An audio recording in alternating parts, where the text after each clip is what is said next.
DanDaDan and My Dress Up Darling are peak romance, and here's how. First and foremost, I'd like to say that this is an appreciation video for how DanDaDan and My Dress Up Darling have actually written their romance into their stories. So it's not going to be something that's super scripted or very polished, I should say.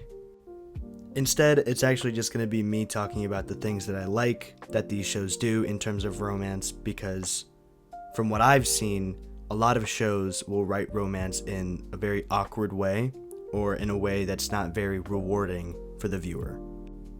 So let's get into it. Why are DanDaDan and My Dress Up Darling peak romance, in my opinion?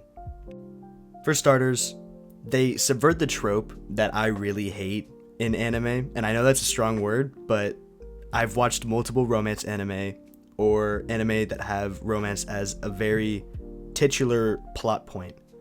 And what really just pisses me off the most about it is when one of the characters is in like a denial state.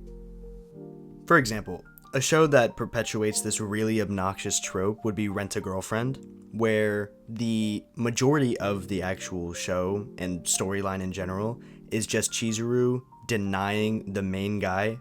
I don't even remember his name. Just over and over and over again, even though it's trying to show that she's slowly falling in love with him, but she's in this weird state of denial where she can't let herself feel these types of things for the main character for no other reason than like the necessity of the plot. And it's not even a good plot. But before I get too far off topic, let's circle back over to My Dress Up Darling. What I really like about what My Dress Up Darling does is the author writes Marin in a way where she's allowed to feel these feelings for Gojo, these feelings of love and these feelings of admiration, without necessarily having to stifle them down into like the back of her mind or like the bottom of her heart, where they would just get buried for another season or two. Instead, what they do, and I really liked this scene in particular, is they allow Marin to go through that little denial stage where she's like, I can't possibly like this guy. I can't possibly be falling in love with him. And within 15 seconds, she reconciles the fact that she's starting to fall for Gojo, and she's accepted it.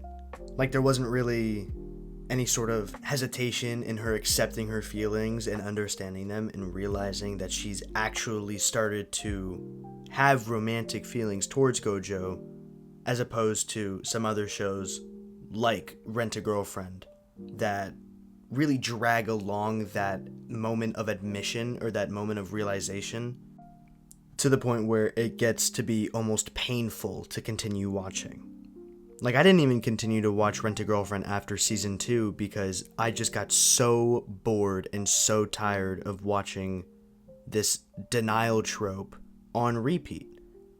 And I'm sure others feel the same way, which is precisely why I'm talking about this now, and why I want to give kudos to the authors of DanDaDan and My Dress Up Darling both, because they've made it enjoyable to see the progression between the romance for their main characters, as opposed to a snail's pace dragging and almost a painful dragging of their story.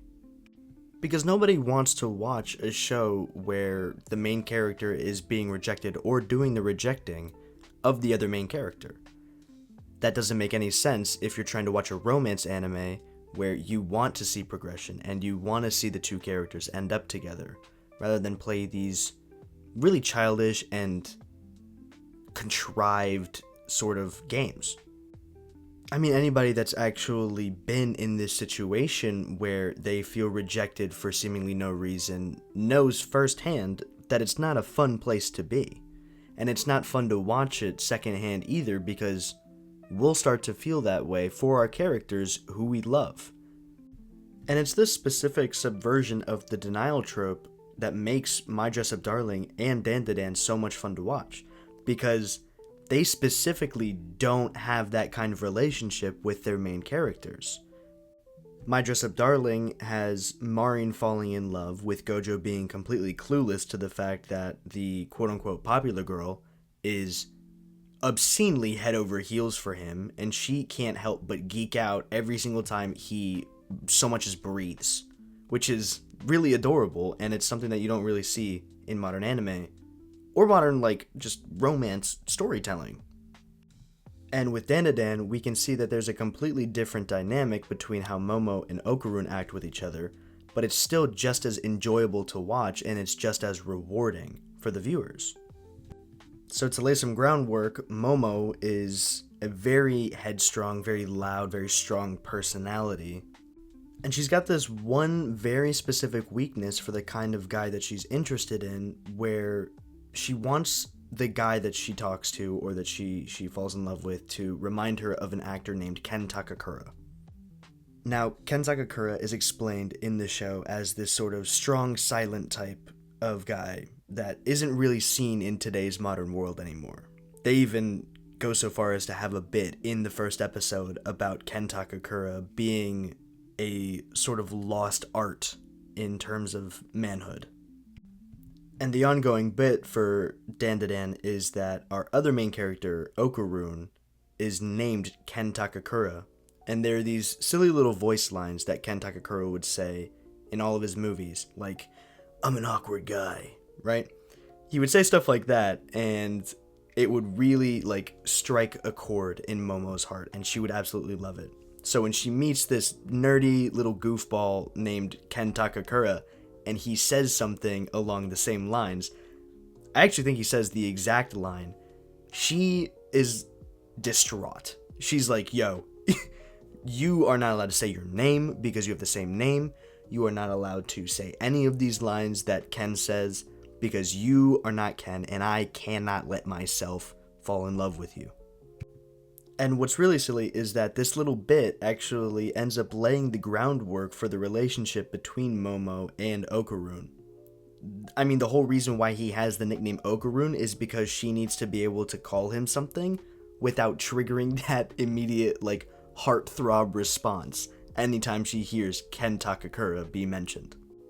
So it's this silly quirk that she has with Ken Takakura mixed in with the fact that she believes in ghosts because her grandmother is a medium and she believes in her grandmother, that mixes with Okarun's actual name and his obsession with aliens, and it culminates into the two of them going through these absolutely absurd, for lack of a better word, escapades, where they're trying to navigate middle school or high school, I don't know how old they are, as well as trying to fight off aliens and ghosts, because, for whatever reason, both of those are real.